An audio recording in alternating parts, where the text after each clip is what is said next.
Welcome to our channel. Kidney అండి. మనకు kidney లోపల కరెక్ట్‌గా పనిచేయకపోతే క్రియాటిన్ రేషియో పెరిగిపోయి, కిడ్నీ డ్యామేజ్ అయిపోయి, మనం యాక్చువల్లీ డెత్ వరకు మనం వెళ్ళే అవకాశం ఉంటది. బట్ అలాంటి ప్రాబ్లమ్స్ వచ్చేదానికి ఫస్ట్ కిడ్నీ స్టోన్స్ కారణమవుతాయి. ఇలాంటి కిడ్నీ స్టోన్స్ రాకుండా ఉండాలంటే ఎలాంటి హోమ్ రెమెడీస్ ఉన్నాయి? ఆయుర్వేదిక్‌లో ఎలాంటి ట్రీట్మెంట్‌లు ఉన్నాయి? ఈ విషయాలను తెలియజేయడానికి మనతో పాటు ఉన్నారు MD Ayurveda doctor T. Mahesh Babu గారు. సో సార్ ద్వారానే ఈ విషయాలను తెలుసుకుందాం. నమస్తే సార్. సార్, కిడ్నీ స్టోన్సే మెయిన్ కిడ్నీ డ్యామేజ్ అవ్వడానికి మెయిన్ ఫస్ట్ కారణం అంటుంటారు.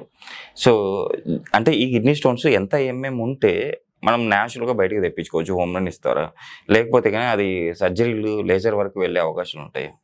సో యాక్చువల్‌గా కిడ్నీ స్టోన్ అనేది ఒక 13-14 వరకు కూడా మనం ఈజీగా బ్రేక్ చేసి బయటికి తెప్పించొచ్చండి. Okay sir. Okay.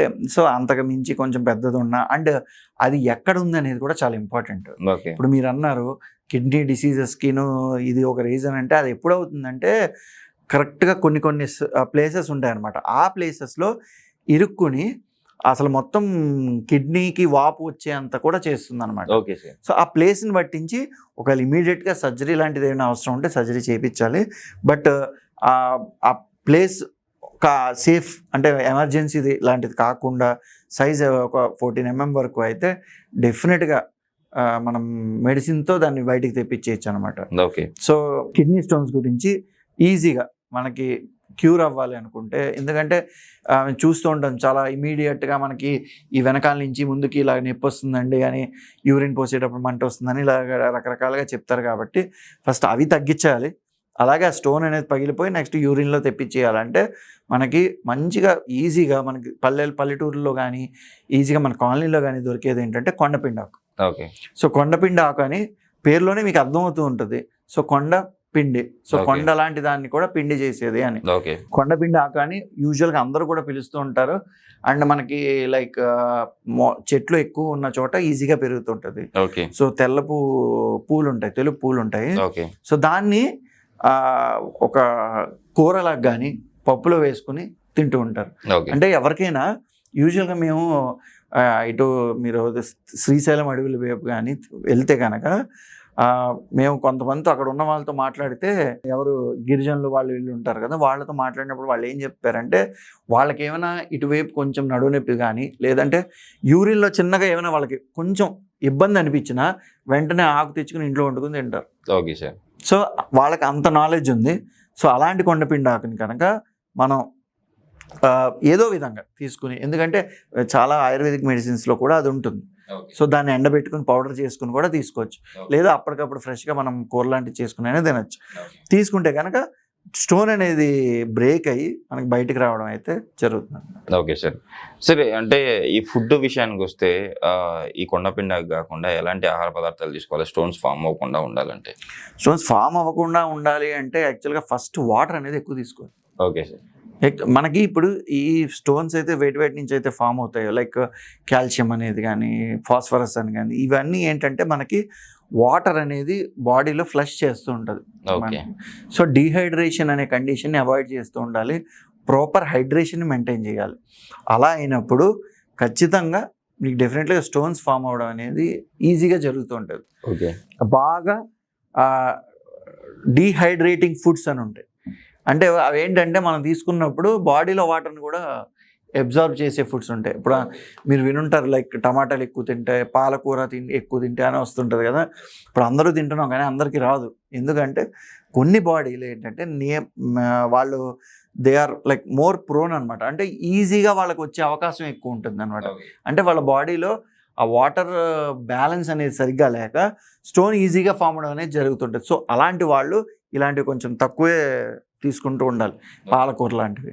So water తక్కువ తీసుకుని ఇలాంటి ఫుడ్స్ తినడం వల్ల ఏంటంటే స్టోన్ అనేది ఈజీగా, మెయిన్ వాటర్ తీసుకోవడం అంటే ఎలా ఉంటుందంటే అండి, ఏదో ఇష్టం వచ్చిన టైంకి తినేసి గబగబా వాటర్, ఇది కూడా చాలా ఫాస్ట్గా తినేసి గబగబా వాటర్ కొంచెం తాగేసి మళ్ళీ పనిలో పడిపోయి ఇలా చేయడం వల్ల కూడా మీరు అబ్జర్వ్ చేయండి, ఖచ్చితంగా ఆ స్టోన్ వచ్చింది అంటే ఆ పేషెంట్ ఇలా చేసి ఉంటాడు, వాటర్ సరిగ్గా తీసుకుని ఉన్నాడు, టైంకి తీసుకుని ఉన్నాడు, అది కూడా ఉంటుంది. ఇప్పుడు నాకు ఇప్పుడు అవసరమైతే నేను ఇప్పుడు తాగాలి, నాకు ఇప్పుడు అవసరమై నాకు కుదిరినప్పుడు నేను తాగుతాను, నేను ఇప్పుడు పనిలో ఉన్నానంటే కుదరదు. సో ఇలాంటివి కనుక చేస్తే కనుక ఖచ్చితంగా మీరు రాకుండా కాపాడుకోవచ్చు. సార్ ఆయుర్వేదిక్లో ఎలాంటి మెడిసిన్స్ ఉన్నాయి సార్? అంటే ఈ స్టోన్ బ్రేక్ చేయడానికి లేకపోతే బయటకు పంపించడానికి? సో మాకు ఏంటంటే లైక్ ఆయుర్వేదిక్లో నేను ఇందాక చెప్పిన కొండపిండి ఆకు లాంటివి చాలా మంచి మంచి మెడిసిన్స్ ఉన్నాయి. సో వాటితో మేము క్యాప్సూల్స్ రూపంలో కానీ పౌడర్ రూపంలో కానీ అంటే దాన్ని ముక్కలుగా చేయడం అండ్ దాన్ని బయటకు తీసుకొచ్చేయడానికి మెడిసిన్స్ అనేవి ఉంటాయన్నమాట. అండ్ ఇన్ఫెక్షన్ లాంటివి ఏమీ రాకుండా ఒకవేళ అప్పటికి ఇన్ఫెక్షన్ ఫామ్ అయినా వాటిని కంప్లీట్గా క్యూర్ చేసి యూరిన్ వచ్చే ఫ్లోని కరెక్ట్ చేసి సెట్ చేయగలిగే మెడిసిన్స్ అయితే చాలా ఉన్నాయి అండ్ మంచి ట్రీట్మెంట్స్ ఉన్నాయి. సో ఖచ్చితంగా సైజుని బట్టించి ప్లేస్ గురించి ఒకసారి డాక్టర్ మాతో మాట్లాడితే అది సర్జరీ అవసరమా లేకపోతే మెడిసిన్స్తో తగ్గిపోతుందా అన్నది మేము చెప్తాం. Okay sir.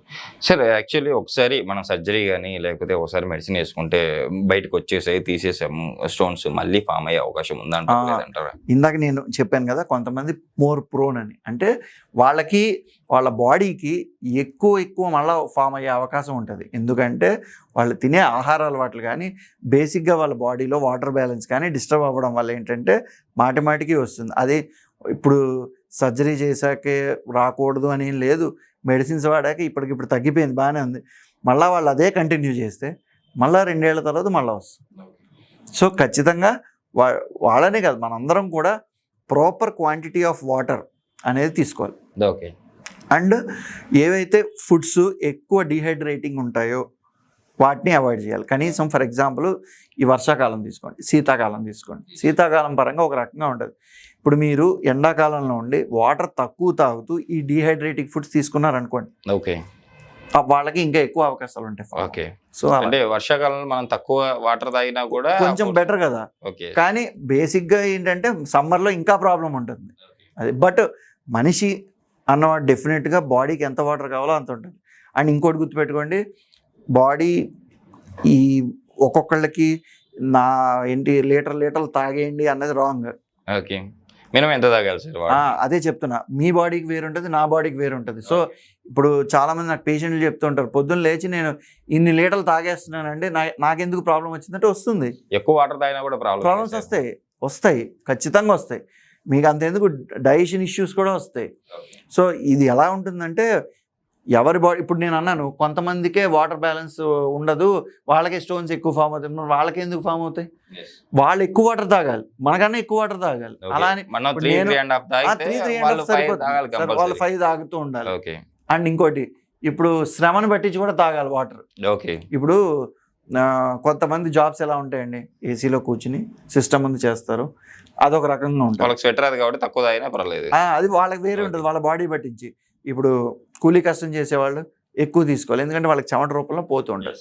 సో అలాగా మనిషి చేసే పనిని బట్టించి మనిషిని తీరు బట్టించి మనం వాటర్ అనేది తీసుకోవాలండి. ఓకే సార్, నిజంగా ఈరోజు మన ప్రేక్షకులకి వాటర్ ఎలా తీసుకోవాలి, కిడ్నీ స్టోన్స్ ఎందుకు ఫామ్ అవుతాయి, అట్ ద సేమ్ టైం ఆయుర్వేదిక్లో ఎలాంటి ట్రీట్మెంట్లు అందుబాటులో చాలా చక్కగా వివరించారు సార్.